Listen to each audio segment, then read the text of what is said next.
वालेकुम स्टूडेंट, उम्मीद करती हूँ आप सब खैर आफियत से होंगे। दिस इज मी मेहमान स्टूडेंट। हमारी 9th बायोलॉजी का chapter number 4 cells and tissue आज हम स्टार्ट करेंगे। तो हमारे चैप्टर में जो स्टार्ट के कुछ टॉपिक हैं वो एमसीक्यू से रिलेटेड इंपॉर्टेंट है, तो उसे हम बाद में डिस्कस करेंगे।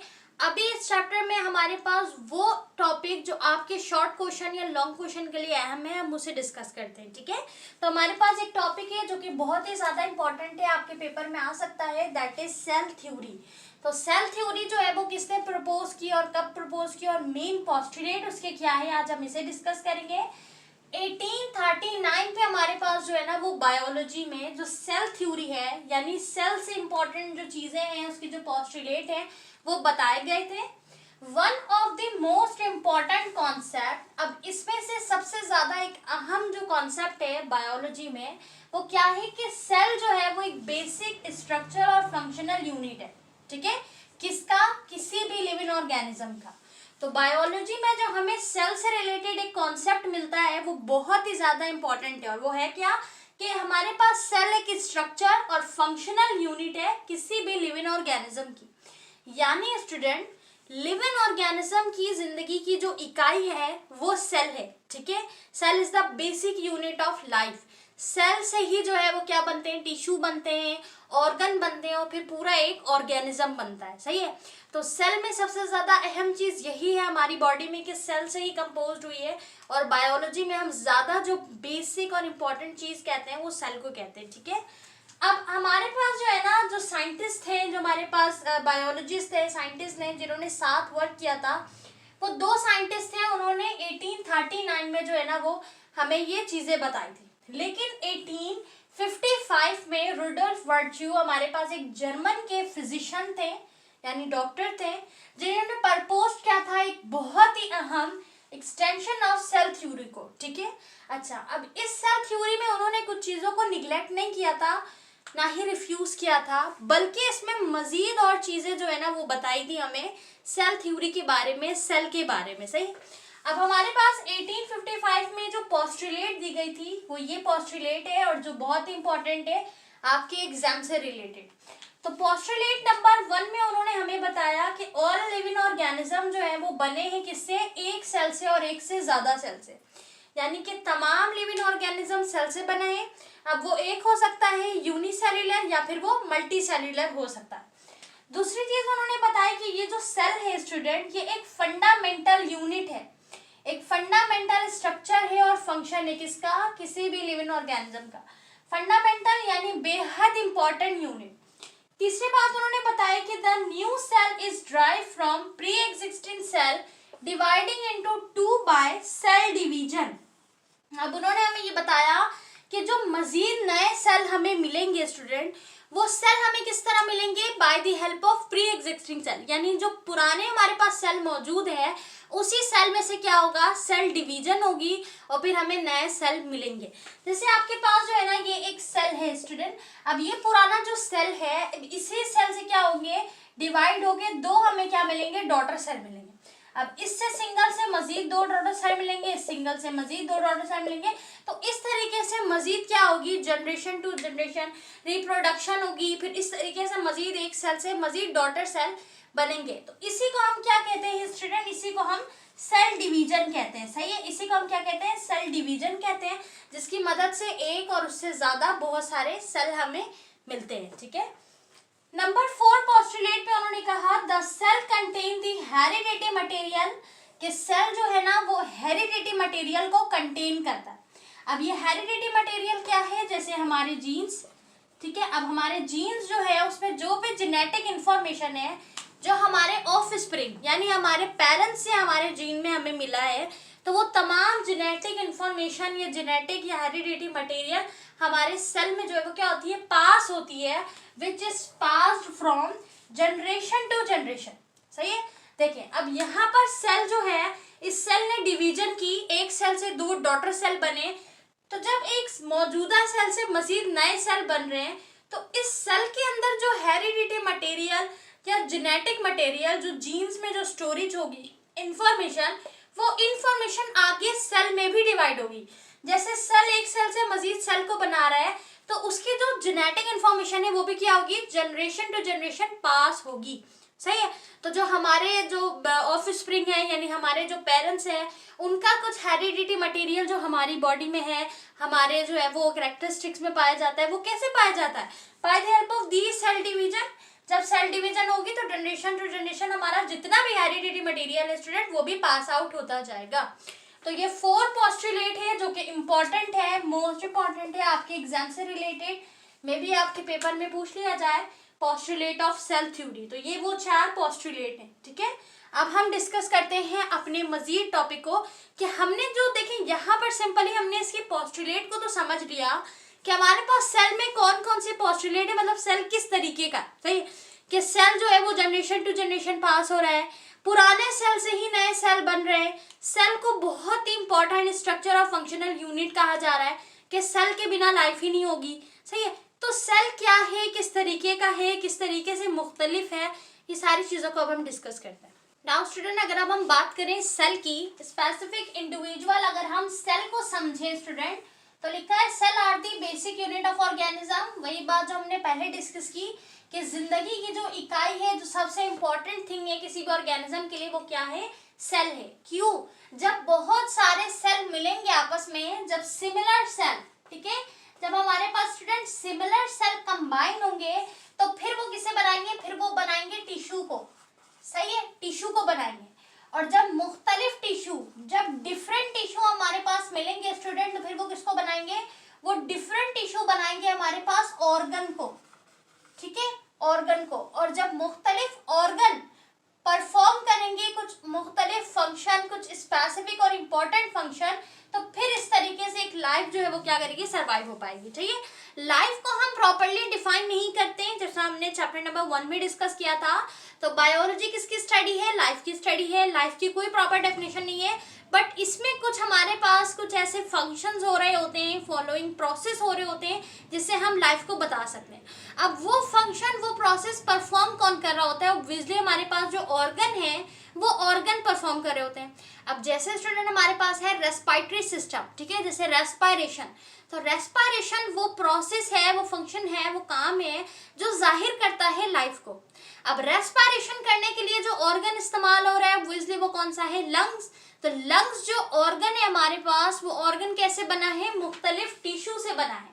अब वो टिश्यू कैसे बने हैं, वो टिश्यू मुख्तलिफ सिमिलर सेल से बने। जब एक जैसे सेल मिलेंगे तो मुख्तलिफ टिश्यू बनाएंगे और वो टिश्यू मुख्तलिफ ऑर्गन को बनाएंगे, ठीक है। और फिर ऑर्गन जो फंक्शन परफॉर्म करेंगे, जो प्रोसेस परफॉर्म करेंगे, वही प्रोसेस किसी ऑर्गेनिज्म की लाइफ को डिफाइन करेगा। सही है। इसीलिए हम जो है ना वो सेल को बेसिक यूनिट ऑफ ऑर्गेनिज्म कहते हैं कि सेल जो है वो जिंदगी की, किसी भी ऑर्गेनिज्म की लाइफ की एक जिंदगी की बेस्ट और इम्पोर्टेंट इकाई है, ठीक है। क्योंकि सेल नहीं होगा तो फिर इस तरह प्रोसेस होके ऑर्गन कैसे बनेगा। सही। अच्छा, उसके बाद लिखा है all tissue and organ are made up of cell. वही बात जो हमने डिस्कस की कि तमाम सेल और टिश्यू जो है, टिश्यू या ऑर्गन वो सेल से ही बने। There are different type of cell. अब ये चीज आप थोड़ा समझे कि यहाँ पर सेल की मुख्तलिफ क्या होती है स्टूडेंट, टाइप होती है। अब हमारे पास जो सेल है वो कैन बी प्रोकैरियोटिक और यूकैरियोटिक हो सकता है। अब ये लफ्ज आपको बार बार सुनने को मिलेगा आगे फर्दर क्लासेस में, फर्दर आपके पास चैप्टर्स में। प्रोकैरियोट्स और यूकैरियोट्स, या आप इसे कह सकते हैं प्रोकैरियोटिक सेल और यूकैरियोटिक सेल। अब प्रोकैरियोटिक और यूकैरियोटिक सेल है क्या, ये दोनों सेल की ही टाइप है। अब हमारे पास जो बेसिकली प्रोकैरियोट सेल होते हैं हम इसे यूनिसेल्युलर भी कहते हैं, राइट, ठीक है, यूनिसेल्युलर भी कहते हैं। और जो हमारे पास यूकैरियोट्स होते हैं हम इसे क्या कहते हैं स्टूडेंट, मल्टी सेल्युलर भी कहते हैं। सही है। तो जो हमारे पास मल्टी सेल्युलर है वो हम यूकैरियोटिक कहते हैं, जो हमारे पास प्रोकैरियोट है वो यूनिसेल्युलर। यूनि का मतलब होता है वन, ठीक है, आप पहले भी पढ़ चुके होंगे, यूनि मतलब एक। तो जो एक सेल से मिलकर बना है ऑर्गेनिज्म वो प्रोकैरियोटिक सेल में आता है, यानी यूनिसेल्युलर ऑर्गेनिज्म में आता है। और जो एक से ज्यादा यानी बहुत सारे सेल से मिलकर बना है, मल्टी सेल से मिलकर बना है, तो हम उसे यूकैरियोटिक सेल का नाम देते हैं, ठीक है। अदरवाइज इन दोनों सेल में मजीद डिफरेंस है, जिसे हम इसके बाद डिस्कस करेंगे कि इनमें बेसिकली डिफरेंस क्या है। उसके बाद हमारे पास लिखा है plant cell are generally cubical shape. अब जो हमारे पास प्लांट है वो एक लिविंग ऑर्गेनिज्म है। अब प्लांट के जो हमारे पास जो प्लांट है वो लिविंग ऑर्गेनिज्म है, यानी प्लांट के भी मुख्तलिफ जो है वो सेल्स के कुछ स्पेसिफिक फंक्शन होंगे, उनकी ऑर्गेनेली के फंक्शन होंगे। तो जो हमारे पास प्लांट का सेल है स्टूडेंट, वो कैसा होता है, वो क्यूबिकल शेप का होता है, ठीक है।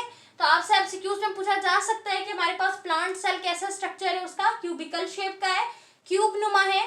तो ये मैंने छोटी सी डायग्राम बनाई है, देखें यहाँ पर हमारे पास कैसा स्ट्रक्चर है, क्यूब जैसा। प्लांट सेल की और एनिमल सेल की डायग्राम की प्रैक्टिस आपने लाजमन करनी है, इंपॉर्टेंट है, आपके पेपर में आ सकता है, सही है, शॉर्ट क्वेश्चन में आ सकता है कि आपने लेबल डायग्राम बनाए एनिमल सेल की या लेबल डायग्राम बनाए प्लांट सेल की या दोनों की बनाए, तो दोनों की जो है ना आपने प्रैक्टिस करनी है, आ रहा है, सही है।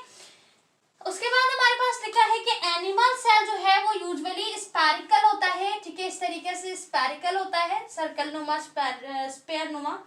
Plant and animal cell have different organelles perform specific function.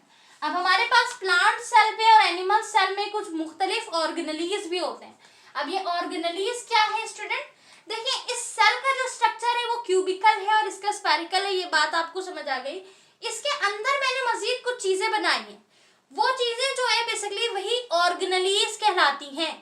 जैसे हमारे बॉडी के अंदर मुख्तलिफ ऑर्गन है, अब वो ऑर्गन तो टिश्यू से बने और टिश्यू सेल से बनाए, बात तो हमने पढ़ ली। अब हमारी बॉडी, जैसे अगर हम बॉडी को देखें तो हमारी बॉडी का एक स्ट्रक्चर है, राइट। अब उस स्ट्रक्चर में स्टूडेंट हमारे मुख्तलिफ ऑर्गन्स हैं।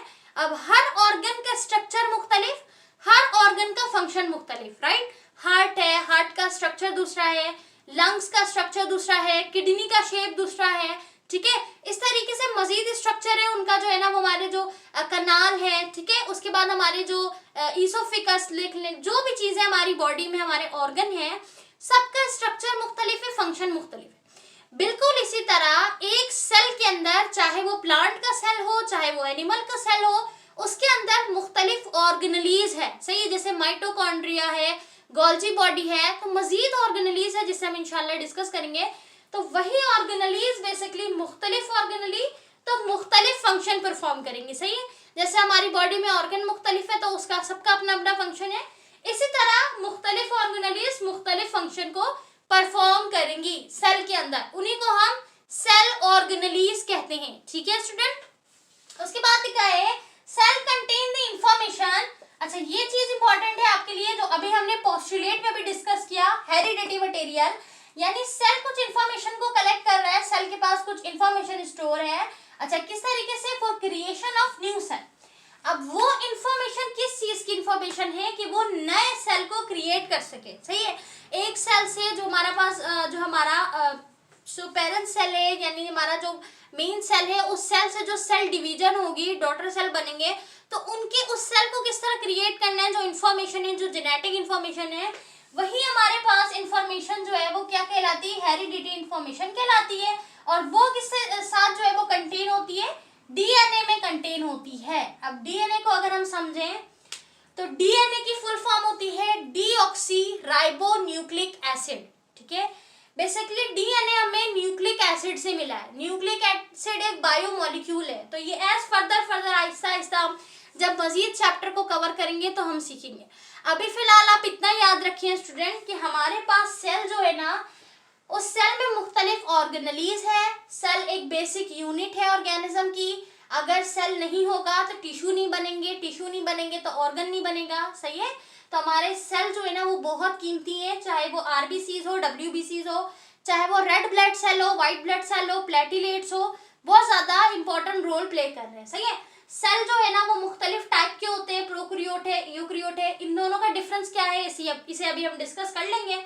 इसके अलावा जो है ना ये चीज इंपॉर्टेंट जो हमने समझी वो क्या थी कि सेल के अंदर आपने ये याद रखना है कि कुछ इंफॉर्मेशन स्टोर होती है, और वो इंफॉर्मेशन कौन सी इंफॉर्मेशन होती है, ताकि वो मजीद सेल को बना सके। तो जब आप कोई चीज बनाओगे तो आपके पास कोई ना कोई तो इंफॉर्मेशन होगी ना कि आपको ऐसा ऐसा तैयार करना है, सही है।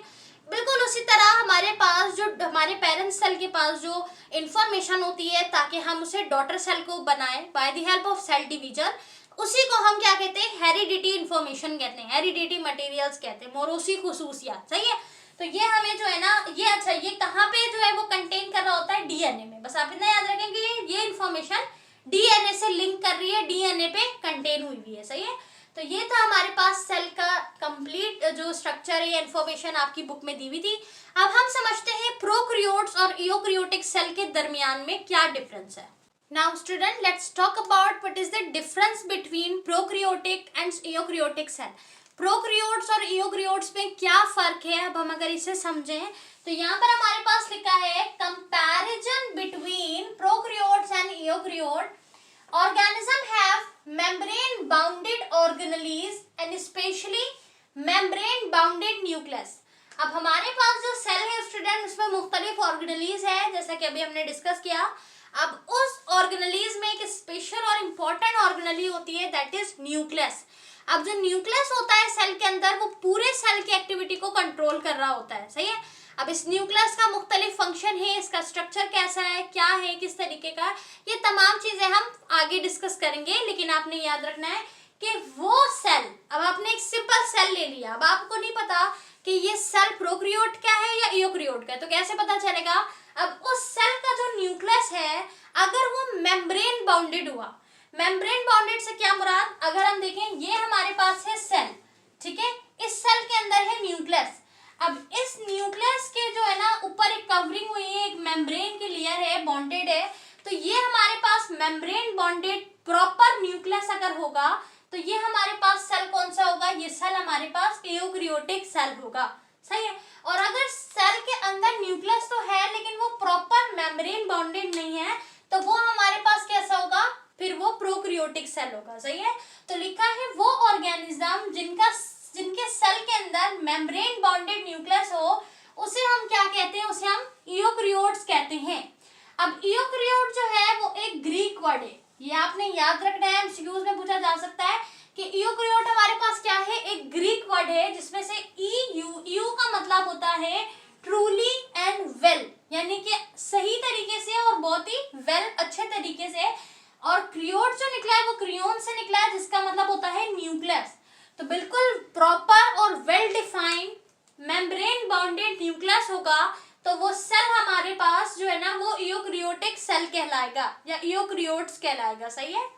अब अगर हम बात करें अदर हैंड प्रोकैरियोट्स की या फिर प्रोकैरियोटिक सेल की, तो लिखा हुआ है वो ऑर्गेनिज्म जिनके पास मेम्ब्रेन बॉन्डेड न्यूक्लियस नहीं हो, उसे हम प्रोकैरियोट्स कहते हैं। वो ऑर्गेनिज्म प्रोकैरियोट्स कहलाएंगे और उनका सेल जो है वो प्रोकैरियोटिक सेल कहलाएगा, ठीक है। प्रो का मतलब होता है बिफोर, सही है। अच्छा, अब इनके एग्जाम्पल में दिया गया है आपको, जो हमारे पास प्रोकैरियोटिक सेल होते हैं उनके एग्जाम्पल में आपको दिया गया है एनिमल्स। अच्छा, ये थोड़ी एग्जाम्पल मैंने आगे पीछे शायद लिख दी है, ये एग्जाम्पल आपके पास जो है ना वो प्रोकैरियोट्स की है, ठीक है। ये प्रोकैरियोट्स की है, बैक्टीरिया और साइनोबैक्टीरिया। बैक्टीरिया का जो सेल होता है वो प्रोकैरियोटिक सेल होता है, क्योंकि ये ऑर्गेनिज्म कैसा है, प्रोकैरियोट्स है, ठीक है। तो बैक्टीरिया और cyanobacteria are the example of prokaryotes. और हमारे पास जो एग्जाम्पल है प्लांट और एनिमल्स की, ये हमारे पास किसकी है, ये यूकैरियोट्स के। प्लांट और एनिमल्स दोनों मल्टी सेल्यूलर हैं, एक से ज्यादा सेल से मिलकर बने हैं।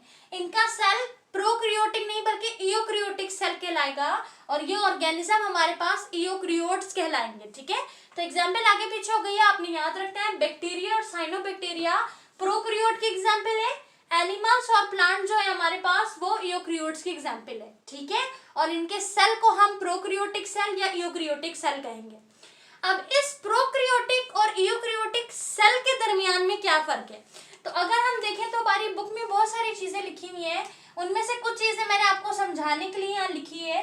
सबसे पहले इसका डिफरेंस आपने लाजमन याद करना है, मे बी आपके पेपर में आ जाए, write some difference between prokaryotic and eukaryotic cell. तो आपने इस तरीके से डिफरेंस करके ही लिखना है टैबलेटेड फॉर्म में, ठीक है। तो सबसे पहला डिफरेंस प्रोकैरियोटिक और यूकैरियोटिक सेल का, मैंने यहाँ सेंटर में चीजें लिखी हैं और देखा है कि इसमें है या नहीं है, सही है। तो न्यूक्लियस की अगर हम बात करें तो विदाउट मेम्ब्रेन बॉन्डेड न्यूक्लियस है किसमें, प्रोकैरियोटिक सेल में, जबकि मेम्ब्रेन बॉन्डेड न्यूक्लियस है यूकैरियोटिक सेल में, ठीक है। दूसरी चीज, नंबर ऑफ क्रोमोसोम्स। अब ये क्रोमोसोम्स क्या है, क्रोमोसोम हमारे पास सेल ऑर्गेनेली है, न्यूक्लियस भी एक सेल ऑर्गेनेली है, ठीक है। हमारी सेल के अंदर मौजूद जो ऑर्गेनेलीज हैं वो है, क्रोमोसोम भी सेल ऑर्गेनेली है स्टूडेंट। अच्छा, फिर उसके बाद हमारे पास लाइसोसोम, प्रीऑक्सोम, ये जो है ये भी सेल ऑर्गेनेली है। सेल साइज बताया गया और नंबर ऑफ सेल बताया गया। तो आपकी बुक में मजीद चीजें लिखी है जैसे माइटोकॉन्ड्रिया, राइबोसोम्स, ठीक है, वेजल्स, गोल्जी एपरेटियस, गोल्जी कॉम्प्लेक्स, तो बहुत सारी चीजें लिखी हैं। फ्लैजुला लिखा है, फिलामेंट्स है, बहुत सारी चीजें, वो तमाम ऑर्गेनेलीज है, सही है। अब कुछ ऑर्गेनेलीज प्रेजेंट है, साइज का फर्क है, या कुछ ऑर्गेनेलीज मौजूद ही नहीं है प्रोकैरियोट में। तो यही सारी चीजें हैं जो फर्क पैदा करती हैं किसके दरमियान में, प्रोकैरियोटिक सेल के दरमियान में और यूकैरियोटिक सेल के दरमियान में।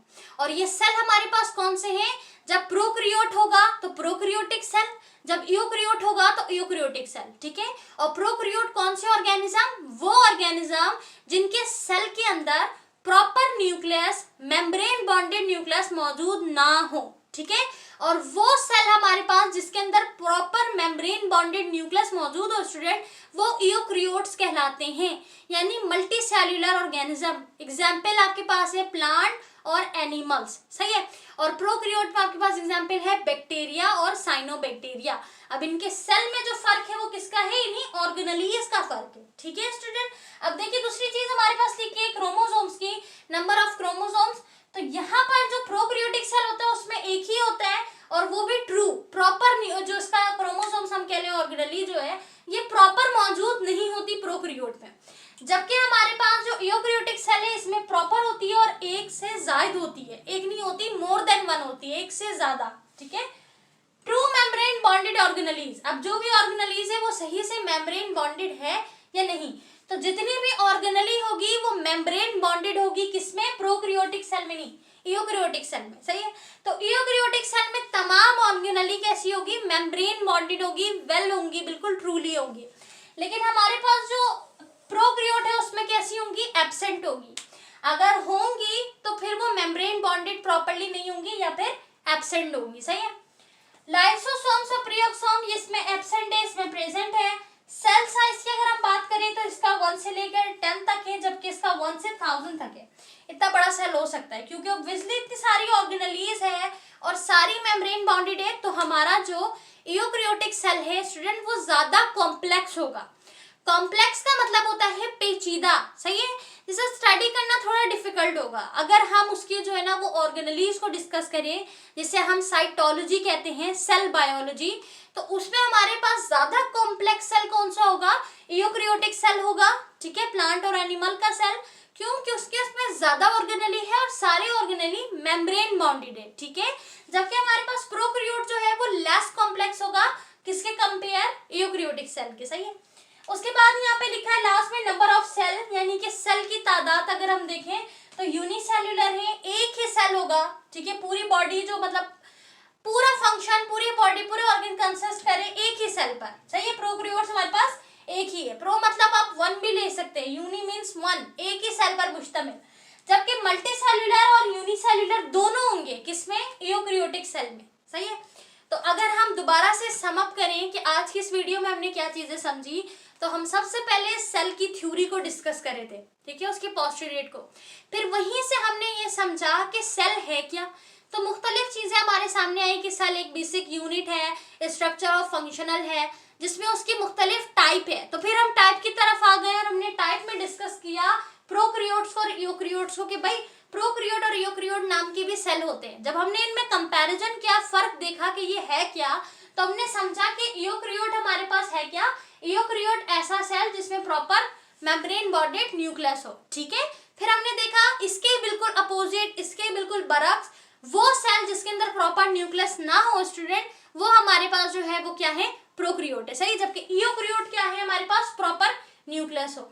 तो इसको आप में भी आगे पीछे हो जाए, आपने सही से समझ के रखना है कि प्रॉपर न्यूक्लियस की बात हो रही है, प्रॉपर न्यूक्लियस हो, मेम्ब्रेन बॉन्डेड ऑर्गेनेलीज हो, तो वो सेल हमारे पास यूकैरियोटिक सेल है। प्रॉपर ना हो, मेम्ब्रेन बॉन्डेड ऑर्गेनेली ना हो, तो प्रोकैरियोट है, ठीक है। प्रोकैरियोट यूकैरियोट ऑर्गेनिज्म को कह रहे हैं। अब इस ऑर्गेनिज्म के जो सेल हैं, यानी जिस सेल से वो ऑर्गेनिज्म बने हैं, उस सेल को हम प्रोकैरियोटिक सेल या यूकैरियोटिक सेल कहेंगे। ऑर्गेनिज्म को कहेंगे प्रोकैरियोट्स या यूकैरियोट्स, सही है। जैसे आप अभी चैप्टर नंबर 3 में बायोडाइवर्सिटी में पढ़कर आए हो कि हमारे पास 5 किंगडम क्लासिफिकेशन में जो पहला किंगडम था, किंगडम मोनीरा, उसमें तमाम प्रोकैरियोट्स एग्जिस्ट कर रहे थे। तो प्रोकैरियोट मतलब सारे के सारे हमारे पास क्या थे, यूनिसेल्युलर प्रोकैरियोट ऑर्गेनिज्म। तो हमने वहां पे प्रोकैरियोटिक सेल नहीं बोला, प्रोकैरियोट्स बोला, जिसमें हमने एग्जांपल दी थी बैक्टीरिया और साइनोबैक्टीरिया की। तो प्रोकैरियोट और यूकैरियोट ऑर्गेनिज्म को कह रहे हैं, और इनके सेल की बात करें तो प्रोकैरियोटिक सेल और यूकैरियोटिक सेल। तो फिर हमने इनके सेल का डिफरेंस भी समझ लिया। आपकी बुक में पेज नंबर आई गेस 60 पे जो है ना डिफरेंसेस मौजूद है। Chapter number 4 cells and tissue, page number 60 में जो डिफरेंस है वो आपने लाजमन याद करना है। अब हमारे पास एक और डिफरेंस है, हम साथ ही उसे भी समझ लेते हैं ताकि पूरा एक हमारा सेल थ्योरी का जो टॉपिक है वो कवर हो जाए। तो अब हम समझते हैं प्लांट सेल और एनिमल सेल के डिफरेंसेस को। ये दोनों यूकैरियोटिक सेल हैं, ठीक है, लेकिन इनमें कुछ ना कुछ डिफरेंस है प्लांट में और एनिमल्स में, तो इनके सेल का डिफरेंस भी समझते हैं। Now student, our last topic of today's video that is difference between plant and animal cell. Plant और एनिमल सेल का डिफरेंस भी आपके एग्जाम में आ सकता है, इंपॉर्टेंट है, सही है। तो सबसे पहले अगर हम एनिमल सेल को देखें तो लिखा हुआ है do not contain plastids. Animal cell जो है वो अपनी बॉडी में प्लास्टिड को कंटेन नहीं करता, जबकि प्लांट की बॉडी में प्लास्टिड्स मौजूद होते हैं। अब ये प्लास्टिड क्या है? प्लास्टिड भी सेल ऑर्गेनली है। प्लास्टिड जो है हम उसे पिगमेंट कहते हैं जो कि कलर फराहम करता है, सही है। जैसे कि आपके पास क्रोमोप्लास्ट है, ल्यूकोप्लास्ट है, सही है, क्लोरोप्लास्ट है। तो ये तमाम जो हमारे पास प्लास्टिड है इसे हम आगे डिस्कस करेंगे ऑर्गेनेलीज में। तो प्लास्टिड जो होती है वो प्लांट सेल में होती है, तभी प्लांट के मुख्तलिफ हमें कलर नजर आ रहे होते हैं। जैसे फ्लावर में मुख्तलिफ कलर दिख रहे होते हैं, उसमें ग्रीन कलर हमें इसका स्टेम का और लीफ का नजर आ रहा होता है, by the help of these plastid. तो ये प्लास्टिड मदद फराहम करते हैं उन्हें कलर देने में, सही है। जबकि हमारी ह्यूमन बॉडी या एनिमल्स की बॉडी में कोई प्लास्टिड या पिगमेंट मौजूद नहीं होता। अब अगर हम बात करें इसके सेल में मजीद, तो नो सेल वॉल। हमारे एनिमल सेल में कोई भी किस्म का सेल वॉल मौजूद नहीं होता। अब जैसे अगर हम देखें ये हमारे पास एक सेल है एनिमल सेल का, तो जो इसका आउटर लेयर है वो हमारे पास प्लाज्मा मेम्ब्रेन या सेल मेम्ब्रेन कहलाता है, आउटर मोस्ट लेयर। तो प्लाज्मा मेम्ब्रेन है क्या, सेल मेम्ब्रेन है क्या, इसे हम आगे इंडिविजुअल डिस्कस करेंगे। जबकि इसके अंदर कोई सेल वॉल की लेयर नहीं होती, ठीक है। ये सिंपली जो होता है इसमें प्लाज्मा मेम्ब्रेन या सेल मेम्ब्रेन है और फिर उसके अंदर न्यूक्लियस और बाकी ऑर्गेनेलीज है। जबकि हमारे पास जो प्लांट सेल होता है स्टूडेंट्स, प्लांट सेल के पास प्लाज्मा मेम्ब्रेन के साथ साथ इन एडिशन क्या होता है, एक सेल वॉल भी मौजूद होती है जो कि एक्स्ट्रा प्रोटेक्शन फराहम कर रही होती है, सही है। तो प्लांट को एक्स्ट्रा प्रोटेक्शन के लिए जो बाहर आउटर मोस्ट लेयर होती है उसे हम सेल वॉल कहते हैं, बाकी उसके अंदर ऑर्गेनेलीज होता है। तो सेल वॉल इसमें मौजूद नहीं है, लेकिन सेल वॉल प्रेजेंट होता है हमारे पास प्लांट सेल के अंदर। उसके बाद लिखा है डू नॉट हैव प्लाज्मोडेस्माटा और पिड्स। अब ये प्लाज्मोडेस्माटा और पिड्स क्या है, इसे हम होल्स भी कह सकते हैं, ठीक है। तो हमारे पास जो होल्स होते हैं हमारे एनिमल्स की बॉडी में, वो उसके ऑर्गेनेलीज में इस किस्म का कोई प्लाज्मोडेस्माटा और पिड नहीं होता, लेकिन प्लांट की बॉडी में कुछ फंक्शन को परफॉर्म करने के लिए प्लाज्मोडेस्माटा और पिड्स मौजूद होते हैं, यानी होल नुमा स्ट्रक्चर, सही है। लेकिन किसमें होते हैं, ज्यादातर मैच्योर सेल में होते हैं। उसके बाद लिखा है फ्यू वैक्यूल्स। वैक्यूल्स कहते हैं स्टोरेज ऑफ फूड को। हमारे जो एनिमल सेल होता है उसके अंदर कुछ छोटे छोटे जो है ना वो क्या होते हैं, इस तरीके से जो है ना वैक्यूल्स होते हैं। जबकि हमारे पास जो प्लांट सेल होता है उसमें एक ही लार्ज वैक्यूल होता है, जैसे यहाँ पे बड़ा वैक्यूल है और साइड में हमारे पास न्यूक्लियस है, सही है। तो वैक्यूल की जगह गिरने की वजह पर न्यूक्लियस बिल्कुल एज में या साइड में होता है। तो ये इतना बड़ा न्यूक्लियस जो हमारे पास वैक्यूल है वो क्यों है, ताकि वो ज्यादा अमाउंट में फूड को स्टोर कर सके। जबकि एनिमल्स जो है वो बार बार कभी भी अपना फूड इनटेक करते हैं, सही है। उनको एक बार ऐसा नहीं मखसूस आपने खाना बनाया है तो उसी वक्त खाना है, उसके बाद जितना बना लिया आप वही खाना है, और नहीं मिलेगा और बनाने नहीं मिलेगा। आप जब चाहते हो बना के खाना खा लेते हो अरेंज करके, सही है। लेकिन प्लांट बेचारा क्या करता है, फोटोसिंथेसिस प्रोसेस करता है, तो एक ही वक्त में अपना खाना बना लेता है, फिर वो स्टोर करता है इस वैक्यूल पे। तो जो प्लांट सेल का वैक्यूल है वो कैसा है, लार्ज वैक्यूल है। जबकि एनिमल सेल का फ्यू है, कुछ है और छोटा है, सही है।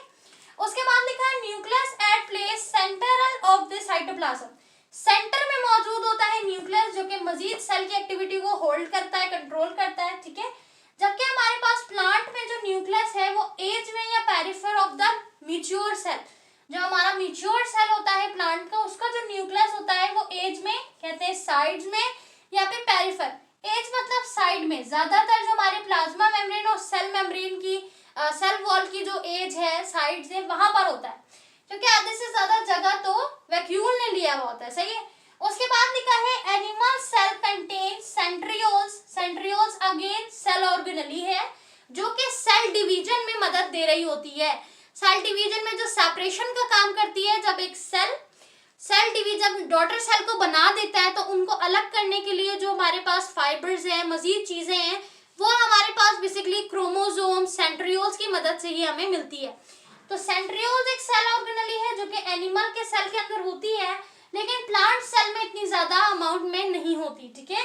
Plant cell don't contain centriole, ज्यादातर वो कंटेन ही नहीं करता, क्योंकि यहाँ पर इसे कोई सेपरेशन की, सेल डिवीजन की नीड नहीं होती, सही है।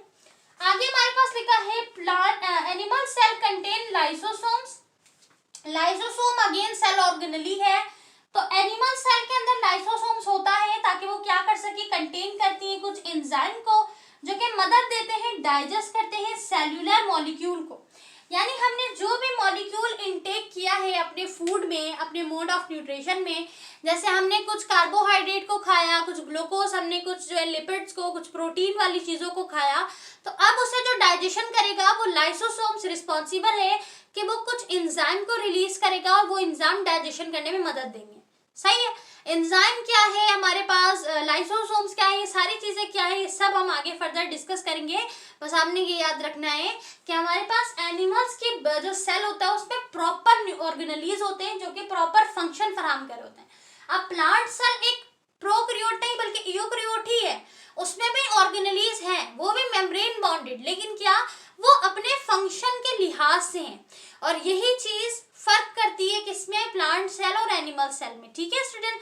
आगे हमारे पास लिखा है कि इसमें अब जो है ना वो डाइजेशन की नहीं लेकिन डिग्रेडेशन की जरूरत होती है, मतलब प्लांट को भी कोई ना कोई जो है ना ऐसा ऑर्गेनेली चाहिए जो बाकी अपने मॉलिक्यूल्स को जो है ना वो क्या करे, हटा सके, तोड़ फोड़ कर सके। तो उसके लिए क्या है, प्लांट सेल जो रेयरली कंटेन करता है लाइसोसोम्स को, लाइसोसोम्स है लेकिन बहुत रेयरली, बहुत ज्यादा कम है। तो फिर ये प्रोसेस कौन कर रहा है, वैक्यूल, वैक्यूल जो है ना वो रिस्पॉन्सिबल होता है कि हैंडल करे मॉलिक्यूल्स को, सही है।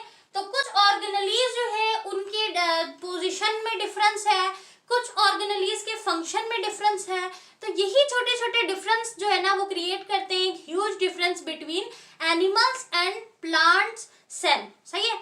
तो ये हमारे पास आज का लेक्चर था। आज की इस वीडियो में हमने बहुत इंपॉर्टेंट टॉपिक को डिस्कस किया है जो कि आपके पेपर्स में लाजमन आ सकते हैं। डिफरेंस बिटवीन प्रोकैरियोटिक और यूकैरियोटिक सेल आ सकता है, पोस्टुलेट आ सकते हैं, आपके पास सेल की डेफिनेशन आ सकती है, और हमारे पास डिफरेंस आ सकता है एनिमल्स और प्लांट सेल का, साथ ही डायग्राम भी आ सकती है प्लांट और एनिमल सेल की, ठीक है। तो आज की वीडियो अगर आपके लिए हेल्पफुल रही तो वीडियो को लाजमन लाइक करें, चैनल पर न्यू में तो लाजमन सब्सक्राइब करें। अपना रखें बहुत सारा ख्याल, टेक केयर, अल्लाह हाफिज।